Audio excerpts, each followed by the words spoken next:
the spotlight today is fashion and modeling expert Okorodudu as she addresses issues within the international modeling space, as well as making it in the big league with the likes of Burberry, Louis Vuitton and others.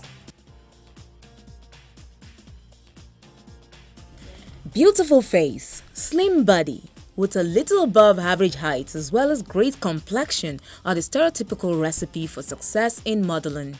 Modeling expert and the CEO of Isis Model and founder of the Nigeria Next Supermodel reality show, Okorodudu, however, believes there is more to modeling than a trim statistics. Modeling is not a beauty contest. You see a lot of models, you know, they think because they're a lot of people will think because they're very pretty.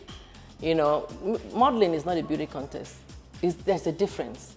The designer wants to see you. It's like being a statue. The designer wants to see you in their clothes and the way you walk with the clothes. But beauty queens are different. There are beauty queens who could not transit into becoming models. You know, I know a lot of beauty queens who went on Miss World, Miss Day, but they can never be model.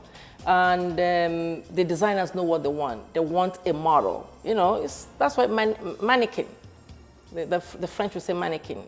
They know what they're talking about. You have to be like a mannequin, you know, and you try to tell them, because I've seen girls who are so pretty. When they come in, they think it's licensed to be. Nah, that girl that looks like you know, like a mannequin will floor you, you know. So when you see in the modeling industry, you have the very pretty, those girls that would do the, you know, makeup, advert and whatever. You have the girls who would kill it on the runway. Then now there's a new thing. The plus size girls are, you know, I think basically we're the first modeling agency in Africa that has placed you know, that have placed now 3 plus size models in Europe. Joan, who is passionate about empowering young and aspiring models, is leaving no stone unturned in scouting and projecting young and aspiring models. I will tell you that the most important thing that has happened to the African continent is our youth. Okay, we have the youngest kind of youth. I remember when Franca Cesoni, the late Franca Cesoni, editor of Vogue Italia, contacted me and said that she wanted me to come. I traveled, I went with even Mr.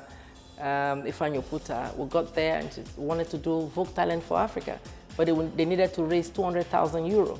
But I told her right there, I cannot do 200,000 euros. I might be able to raise 100,000 euros, which I successfully did. And I raised 70,000 euros from Access Bank, and 30,000 euros of mine was added to make sure that Vogue Talent for Africa was a success story.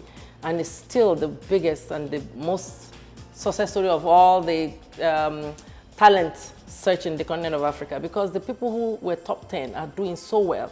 And when I see the guy who won, Laduma, from South Africa, I was actually part of the jury. I participated, they asked me, who do you think should win?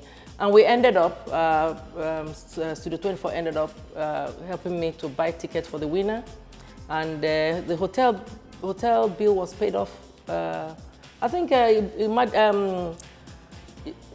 Imade was there, Bumi Ademokoya was there. Bumi, coincidentally, Bumi is in my office today. She was also there at the Vogue Talent for Africa.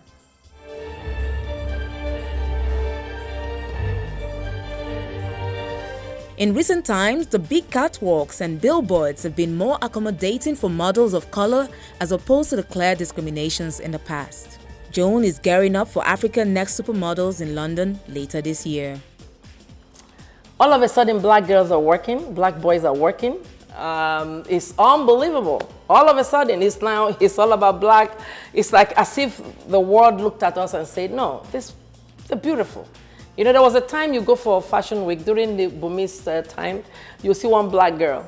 You'll see thousands of black girls coming for the casting. And at the show, you'll see one black girl, but all of a sudden these days, black. And someone will ask me, why South Sudanese? There's something about them.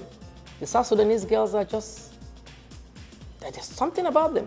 And I've got the largest number of South Sudanese models out of the continent of Africa. I am so upset about what is happening to models in Africa or whatever, the visa issue. Luckily, we've been able to get visas, but to tell you the truth, visa has been, a lot of models have lost so much jobs just because of visa. I had a model who had a job for 50,000 euro and visa didn't come out on time. Imagine, visa didn't come out on time. It was a campaign. And I was so sad, and the model was so sad. And I think the embassies should, if somebody who is a creative, in the creative industry,